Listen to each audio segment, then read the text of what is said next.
हम यहां पर एक डिस्क कंसीडर कर रहे हैं।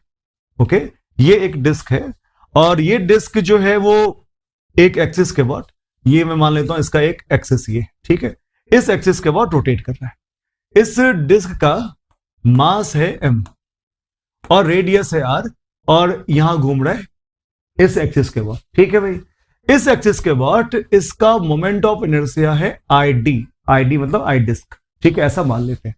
अब एक काम करते हैं कि इस डिस्क को मेल्ट कर देते हैं, पिघलाते हैं और पिघला करके सेम डायमेंशन का एक रिंग बनाते हैं। तो जब इसका रिंग बनाएंगे तो कुछ इस तरह का शेप बनना चाहिए। देखना यहां पर, इसको मैं क्लोन कर लेता हूं, ये हो गया एक रिंग। ओके, और रिंग का ये हो गया एक्सिस ऑफ रोटेशन। ठीक है भाई, और यहां पर अब रिंग है तो सारा मास कहां पहुंच गया, इसके सरकमफेरेंस पे। पहले डिस्क था तो मास जो है पूरे सरफेस से फैला हुआ था, फिलहाल ये सारा मास कहां पहुंच गया, इसके सरकमफेरेंस पे। मास तो उतना ही है, रेडियस भी उतना ही रखा हमने। मास उतना ही इसीलिए है क्योंकि हमने डिस्क को मेल्ट किया और इसे एक रिंग में कन्वर्ट कर लिया। पहले क्या था भाई, पहले ये था डिस्क और इसको हमने कन्वर्ट कर दिया किसमें भाई, तो रिंग में कन्वर्ट कर दिया। और इस रिंग का इस एक्सिस के अबाउट मोमेंट ऑफ इनर्शिया है आई आर।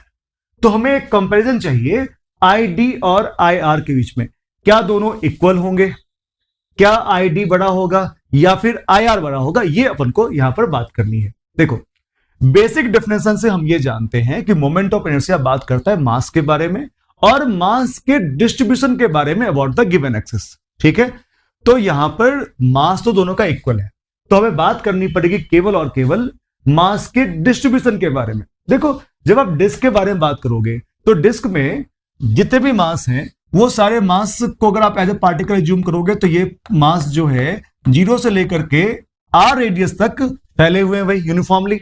देखो ठीक से, हर एक लोकेशन में आपको मास का डिस्ट्रीब्यूशन दिख जाएगा। जबकि रिंग वाले केस में सारे के सारे मास, जो भी बीच में मास थे, सारे के मास कहां पहुंच गए भाई, सरकमफेरेंस पे।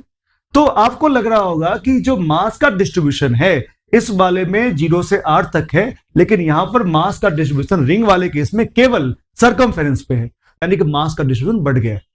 मास काफी फैल गए, दूर दूर चले गए, नजदीक वाले मास से कहां चले गए, दूर चले गए। और दूर जाने के कारण यहां पर आप देखना बेटा डीएम तो उतना ही है, लेकिन आर की वैल्यू बढ़ गई रिंग वाले केस में।